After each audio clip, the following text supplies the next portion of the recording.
Hey there, I'm Colin Middleton. I'm a biologist with the Pacific Salmon Foundation, and we're here this morning with the BC Conservation Foundation and staff here at the Nanaimo River Hatchery, and we're tagging juvenile coho salmon with pit tags.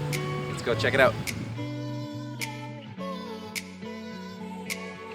So this is a pit tag, small little tag about the size of a grain of rice. It has an individual identification code associated with it that allows us to track these fish through different points in their life history as they migrate out through the freshwater and into the marine environment, and then again as they return as adults. We'll use this information for survival estimates at those different points. And this is part of a broader study being put together by PSF and BCCF looking for survival bottlenecks throughout the Salish Sea.